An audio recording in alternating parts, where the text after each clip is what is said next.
नमस्कार, मैं रिया और आप देख रहे हैं डॉक्टर साहिब। आज हम इक्सी और एमसी के बारे में जानने वाले हैं।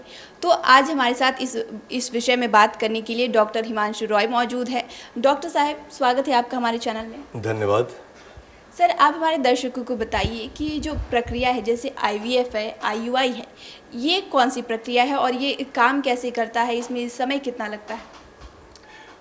ये जो दोनों प्रक्रियाएं जिसके बारे में आप बोल रही हैं, इक्सी और एमसी, तो इसका फुल फॉर्म पहले जान लेना ज़रूरी है। इक्सी कहते हैं इंट्रासाइटोप्लाज्मिक स्पर्म इंजेक्शन, मतलब सेल के अंदर स्पर्म को डालना। और किस सेल के अंदर?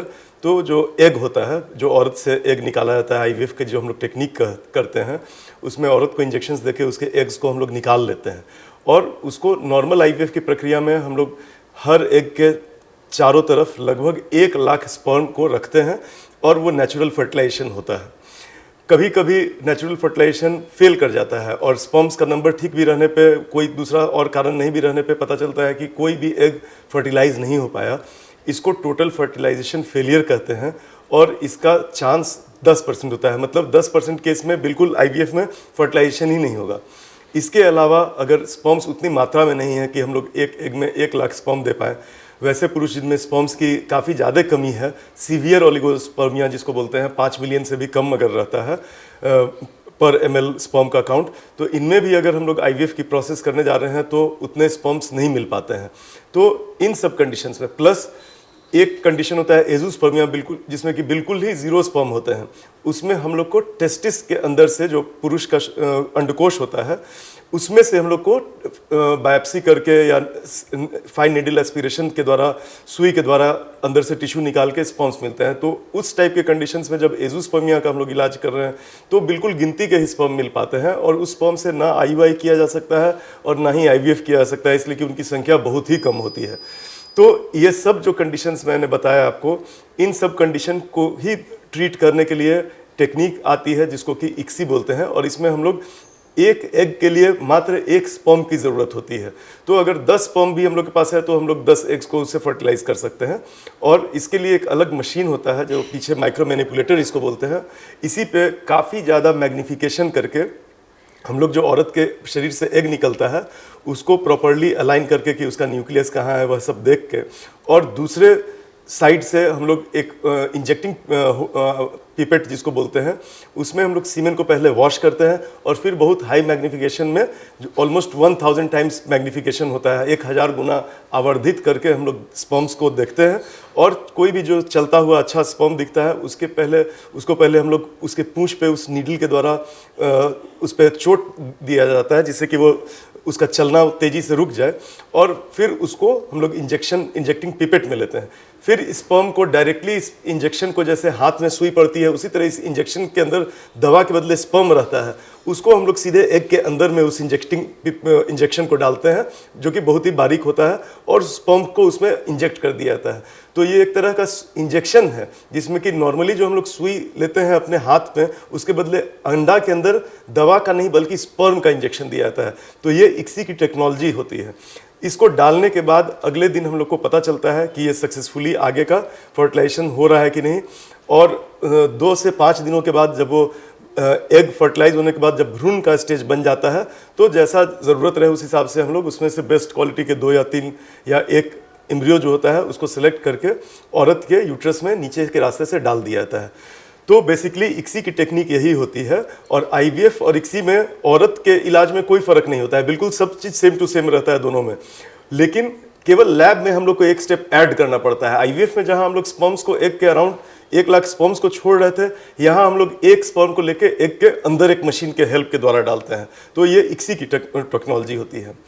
अब बहुत बार देखा गया कि इक्सी के बाद भी लोगों को बच्चा नहीं हो रहा था और इक्सी करने के बाद प्रेगनेंसी रेट, अबॉर्शन भी बहुत हो रहा था। तो इसको पाने के लिए, निजात इसे पाने के लिए एक और टेक्निक आई है जिसको इमसी बोला जाता है, इंट्रासाइटोप्लाज्मिक मॉर्फोलॉजिकली सेलेक्टेड स्पर्म। मतलब कि इक्सी, ये भी इक्सी ही है लेकिन इसमें हम लोग स्पर्म्स को सेलेक्ट करते हैं, चुनते हैं कि कौन सा बनावट में अच्छा है। मॉर्फोलॉजी का मतलब होता है स्ट्रक्चर। तो इसको देखने के लिए चूंकि स्पर्म्स इतने बारीक रहते हैं, इतने सूक्ष्म रहते हैं कि 1 मिलियन स्पर्म्स जो होता है 10 करोड़, 1 मिलीलीटर सीमेन में करोड़ों की संख्या में रहते हैं। तो आप सोच सकते हैं कि उस एक स्पर्म को देखने के लिए हम लोग को कितना ज़्यादा पावरफुल माइक्रोस्कोप चाहिए। वो काम भी इसी माइक्रो मैनिपुलेटर पे ही, इसी प्लेटफॉर्म पे होता है जिस पे हम लोग इक्सी करते हैं, लेकिन इसमें मैग्नीफिकेशन बहुत हाई और कर दिया जाता है। इक्सी जहां हम लोग 1000 के मैग्नीफिकेशन पे करते हैं, वहां इमसी में हम लोग उससे भी 5 गुना ज़्यादा मैग्नीफिकेशन, मतलब 5000 गुना साइज बढ़ा के देखते हैं। तब हम लोग को वो स्पर्म्स पता चलने लगता है कि अच्छा इसका बनावट कैसा है, और उसमें हम लोग के कंप्यूटर की मदद से बिल्कुल उसका साइज हम लोग नाप सकते हैं कि वो हर पैमाने पे ठीक आ रहा है कि नहीं।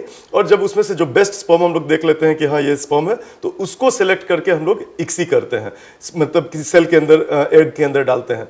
तो इमसी में केवल यही है कि हम लोग का मैग्नीफिकेशन हाई हो जाता है, और इससे देखा गया है कि इक्सी का रिजल्ट्स काफ़ी सेंटर्स से रिपोर्ट्स आए हैं कि उससे फर्टिलाइजेशन होने का चांसेस और प्रेगनेंसी होने का चांसेस ज़्यादा रहता है, और मिसकैरेज होने का चांसेस कम रहता है। बिकॉज अच्छे जो स्पर्म्स रहेंगे देखने में, उसमें ये एज्यूम किया जाता है कि उसके अंदर न्यूक्लियर मटेरियल भी ज़्यादा अच्छा होगा। तो बेसिकली यही इक्सी और इमसी की प्रक्रिया होती है। अगर बात आईवीएफ और इमसी की प्रक्रिया के बीच करें तो सबसे ज़्यादा फायदा किससे हो सकता है? देखिए, दोनों अलग अलग कंडीशंस में मैंने बताया कि होता है।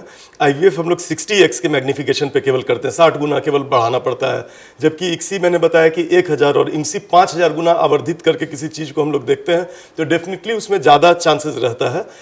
आईवीएफ में एक नेचुरल सिलेक्शन की प्रक्रिया होती है, तो कुछ लोगों का मानना है कि नेचुरली जो सेलेक्टेड स्पर्म्स होता है वो शायद ज़्यादा अच्छा होता हो, तो ये एक थ्योरी है। लेकिन कुछ ऐसे कंडीशन है जिसमें कि हम लोग को चुनने की कोई बात ही नहीं है, जैसे एजोस्पर्मिया, उसमें आईवीएफ किया ही नहीं जा सकता है। उसी तरह जिसमें हम लोग टेस्टिस के अंदर से स्पर्म निकाल रहे हैं, या टोटल फर्टिलाइजेशन फेलियर अगर हो गया हो आईवीएफ में, इस टाइप के कंडीशन में भी जहाँ टोटल फर्टिलाइजेशन फेलियर हो रहा है, उसमें इक्सी ही मदद आता है। तो आईवीएफ टेक्नोलॉजी उस कंडीशंस में ज़्यादा हेल्पफुल है, जैसे कि ट्यूबल ब्लॉक के चलते अगर हम लोग आईवीएफ कर रहे हैं, किसी का ट्यूब्स बंद हो उसके लिए आईवीएफ कर रहे हो, तो उसमें आईवीएफ शायद बेटर टेक्निक हो। लेकिन अगर अनएक्सप्लेन्ड इनफर्टिलिटी के लिए कर रहे हो, severe degree of male infertility के लिए कर रहे हो, तो डेफिनेटली उसमें इक्सी और ज़्यादा अच्छा होता है। धन्यवाद डॉक्टर साहब। Thank you. तो आप डॉक्टर हिमांशु रॉय को सुन रहे थे, जिन्होंने इतनी सारी जानकारी हमारे साथ साझा की है। फिलहाल के लिए इतना ही। चैनल को सब्सक्राइब करें, फेसबुक पेज को लाइक करें। डॉक्टर साहब से आपके और क्या सवाल है, हमें कमेंट कर या मेल के माध्यम से भेज सकते हैं। वीडियो देखने के लिए आपका शुक्रिया।